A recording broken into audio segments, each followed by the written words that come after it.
The man never expected that after finally creating the strongest revenge legion in the dungeon and leveling up to the terrifying level of 9,999, when he returned to the surface full of anticipation, he discovered that his hometown had been destroyed, including his parents. All the villagers had been killed. The only relief was that the bodies of his brother and sister were not found. Clearly, all of this had something to do with the Overlord. So, to continue with his revenge plan, Light decided to go to a new town under a false identity. Along with him were two companions at level 5,000. The three of them first went to the guild to register as adventurers. The higher the adventurers ranked, the more information they could obtain. According to the rules, Light could only start at the lowest rank F. This made the dark elf next to him speechless. After all, in his mind the master was at least an S-rank existence. After that, the group arrived at an inn. Light spent a fortune to rent out all the rooms on the second floor, and released soundproofing, magic interference, and detection. After confirming there were no listening devices, they relaxed and rested. However, the dark elf couldn't understand why the master had to act personally. Even with such strength, danger could still lurk. He could just stay in the abyss of Naraku and issue orders from there. When these words were spoken, Light immediately became emotional. Am I not qualified to personally kill my enemies? Hearing this, the dark elf realized he had said the wrong thing, and hurriedly swore his loyalty with a respectful attitude. The next day, Light and his companions arrived at the dungeon entrance, but during the queue, three people in cloaks rudely cut in line. The human adventurers behind them wanted to warn them but were too scared, but Light didn't intend to let them off.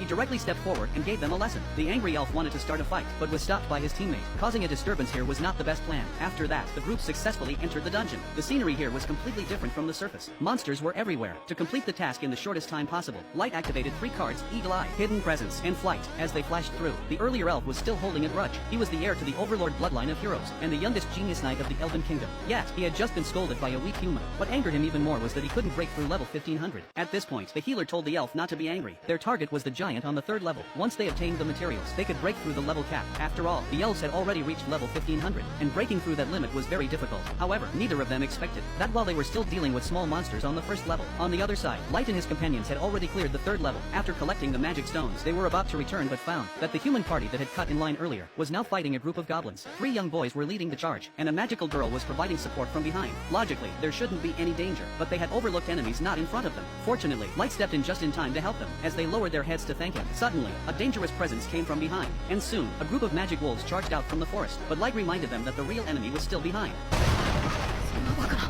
あれは大サイズのアンチス